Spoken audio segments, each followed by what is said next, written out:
अगर वो जेब भरने का पैसे की हाथ में लोग खड़े हुए हैं, मैं उन गाँव में जाऊंगा, उन गाँव को आगाह करूंगा कि आपके दी हुई वोट का दुरुपयोग करने पे आदमी उतारू हैं, आप रिकॉल कीजिए। जनता अपने आप उनको वापस बुला लेगी और दोबारा चुनाव कराएंगे। जेब भरने की लड़ाई नहीं है, विकास की लड़ाई है। विकास की लड़ाई में सरकार के साथ खड़ो हो, ये मेरा अनुरोध है सभी सुने प्रतिनिधियों से। सरपंच की पावर घटी नहीं है। 1 रुपए से लेकर अगर गांव के अंदर 100 करोड़ का काम होता है, वो सारी सरपंची की पावर है। उस दुरुपयोग पैसे का जो करना चाहते हैं, ये तकलीफ मेरे उन कुछ भाइयों को हो सकती है। नहीं, गांव का विकास नहीं होगा, गांव वाले रिकॉल उसमें चले जाएंगे। अगर वो अपने लालच के लिए गांव का विकास रोकेगा, तो कानून बनाया हमने, आपको वापस बुला सकते हैं। राइट टू रिकॉल के माध्यम से गांव की जनता, अगर वो जेब भरने का पैसे की हाथ में लोग खड़े हुए हैं, मैं उन गाँव में जाऊंगा, उन गाँव को आगाह करूंगा कि आपके दी हुई वोट का दुरुपयोग करने पे आदमी उतारू हैं, आप रिकॉल कीजिए। जनता अपने आप उनको वापस बुला लेगी और दोबारा चुनाव कराएंगे। दोबारा चुनाव कराने का हम काम करेंगे। अगर जनता को लगा कि ये इंटेंशनली मेरे गांव का विकास नहीं होने दे रहा, अपनी जेब भरने के लिए यहाँ लड़ाई लड़ रहा है, जेब भरने की लड़ाई नहीं है, विकास की लड़ाई है। विकास की लड़ाई में सरकार के साथ खड़ो हो, ये मेरा अनुरोध है सभी सुने प्रतिनिधियों से। कुछ लोग इनको भ्रमित करके भेज रहे हैं। कोई पावर कहीं भी किसी लेवल पर नहीं छीनी गई है। सिर्फ और सिर्फ जो आप काम मैनुअली थे, जिनकी अकाउंटेबिलिटी नहीं थी, उस काम को थ्रू टेंडर प्रोसेस से सरकार करवाना चाहती है, जीरो टॉलरेंस का काम करवाना चाहती है। मैं आप लोगों के माध्यम से क्लियर करना चाहता हूँ, मैं हर जगह बोल के आया हूँ, लेकिन फिर भी मुझे पता नहीं, या तो वो लोग ना समझ हैं, या वो समझना नहीं चाहते, या वो प्लांटेड लोग हैं। प्लांटेड भी हो सकते हैं। वो कुछ लोग, इक्का दुक्का लोग इस तरह की हरकतें कर रहे हैं। पूरी पंचायतें जो ईमानदार से अपना काम करना चाहती हैं, जनता ने बड़े विश्वास के साथ चुना है। हम सब जीरो टॉलरेंस पर, और सिर्फ गली नाली गांव का संपूर्ण विकास नहीं है। आज जो ये योजना लेकर आई है, 1966 से मैं गारंटी दे सकता हूं, किसी भी सरकार ने इस विजनरी सिस्टम से काम नहीं किया जो हमारी सरकार ने किया है। आज जो मूलभूत सुविधाओं में गली और नालियाँ किसी समाज के नाम की चौपाल के सिवा हम कम्युनिटी सेंटर लेके आने लग रहे हैं, हम पार्क लेके आने लग रहे हैं, हम स्ट्रीट लाइट गाँवों में लगा के विद कैमरा लेस करके देने लग रहे हैं। ग्रे वाटर मैनेजमेंट से हम जोड़ों की हालत सुधारने लग रहे हैं, हम सड़कों का सिस्टम ठीक करने लग रहे हैं।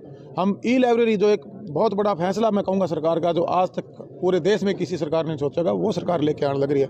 आधुनिक जिम, जिसके लिए हमारे बच्चे प्रैक्टिस करने के लिए हिसार जैसे शहरों में आते हैं, वो गाँव के अंदर हम देने जा रहे हैं। महिला संस्कृति पर हम देने जा रहे हैं। पार्क हम बनवाने जा रहे हैं। भाई, जो 9 सूर्य कार्यक्रम जो सरकार की एक योजना है, उसको हम गाँव में धरातल पर लागू करना चाह रहे हैं। और जो पहले सिर्फ गली के अलावा पहले भी सारे काम टेंडर से होते थे। आप देखिए, जो हमारे आज नहीं, पुराना उठा लीजिए, पिछली सरकार में हमारे जितने पौंड के काम थे, टोटल इसके टेंडर से थे। हमारी बड़ी बिल्डिंगें, जिला परिषद की बिल्डिंगें बनी हमारे ग्राम से, वो टेंडर से थे। मैनुअली सिर्फ वो गली की ईंटें लगती थी। अब जब ये हमारा पूरे गाँव का लाल डोरा मुक्त जब हमने किया, हमारे पास पैमाइश आ गई है। अब एक गली कितने फुट चौड़ी, कितने फुट लंबाई की है, तो प्रॉपर प्रोसेस से, टेंडर सिस्टम से उस काम को सरपंच करवाएं। सरपंच की पावर घटी नहीं है। 1 रुपए से लेकर अगर गांव के अंदर 100 करोड़ का काम होता है, वो सारी सरपंची की पावर है। टोटल सरपंच के अधीन है वो पावरें। सरपंच इस देश के संविधान ने दी हैं, हमारी सरकार ने कानून व्यवस्था ने दी रखी है, कानून व्यवस्था के अंदर उनकी पावरें हैं। लेकिन कुछ लोग, मैं फिर कहना चाहता हूँ, जो इस पैसे का पहले से दुरुपयोग होता था, अब वो दुरुपयोग रुक रहा है। उस दुरुपयोग पैसे का जो करना चाहते हैं, ये तकलीफ मेरे उन कुछ भाइयों को हो सकती है, जहाँ तक मेरा मानना है। और मुझे लगता है कि उनमें वो सरपंच खुद हो भी ना, हमारी जो बहनें बनी हो सकता है उनके घर से आ रहे हो, या कुछ इलेक्शन का मेरे सामने कुछ चर्चाएं आ रही थी, जी बोले जी हमने तो ये लगा लिया। भाई, लगा लिया तो इसका मतलब थोड़ी अब लगा लिया तब लूटोगे प्रदेश के जनता के पैसे को। ये चीज़ों को हमने जो पदों पर आए, उन पदों की एक गरिमा है, उसको ध्यान में रखते हुए इस प्रदेश को प्रगति की तरफ बढ़ाना है। गुणवत्ता के साथ समयबद्ध तरीके से हमने काम को धरातल पर ले जाना है, और जो मूलभूत सुविधाएं वो जनता तक पहुँचानी है, हम सबका ध्येय होना चाहिए।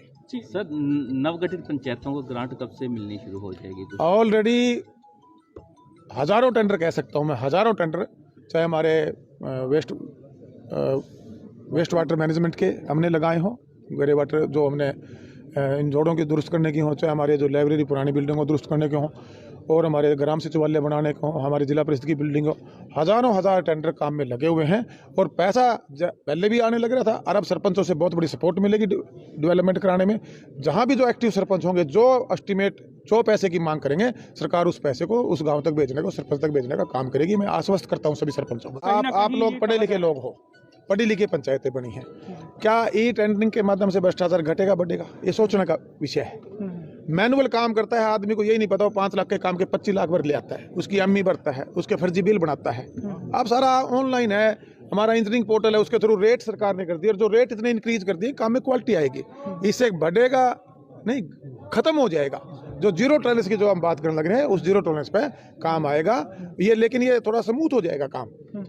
और वो अपने हाथ में पैसे के लिए नहीं, प्रतिनिधि जो भी चुना है, चाहे वो विधायक के रूप में काम कर रहा हो, किसी मंत्री के रूप में काम कर रहा हो, मुख्यमंत्री के रूप में काम कर रहा हो, हमारी पंचायतें हों, हमारे जिला परिषद हों, हमारी ब्लॉक समिति हों, कोई भी हो, हम लोग एक किस्म से पहरेदार हैं, हम सिस्टम के चौकीदार हैं। हम विजनरी सिस्टम को डिपार्टमेंट से काम करवा के जनता तक वो सुविधा देने की हमारी जिम्मेवारी बनती है, तब हमें लोग चुनकर भेजते हैं, और उस चुनी हुई जो हमारी जिम्मेवारी है उनको हम पूरा करेंगे। डोर टू डोर कलेक्शन की बात कर रहे हैं, ये किस तरह सिस्टम चलेगा और क्या रहेगा? जैसे हमारे पूरे ब्लॉक लेवल पर एडमिनिस्ट्रेशन देकर सरपंच को उसका चेयरपर्सन बनाकर हम ये काम देने जा रहे हैं, उससे हमारे गांव के अंदर जो ये कूड़ा प्रबंधन जैसे शहरों में है, सेम है, एनजीटी की गाइडलाइन के माध्यम से हम आने वाले समय में कॉन्ट्रैक्ट देकर ये काम करवाने जा रहे हैं। जो सर ये पूरे प्रदेश में होगा? पूरे प्रदेश के लिए, पूरे प्रदेश के 3 जिलों में अभी शुरू है, उस पे एक्सपेरिमेंट बेस पे, बहुत जल्दी इसको हम पूरे प्रदेश। कौन से सब 3 जिले? अभी कुछ फतेहाबाद, करनाल, ऐसे 2-3 जगह हमने चलवाया हुआ है डिपार्टमेंट।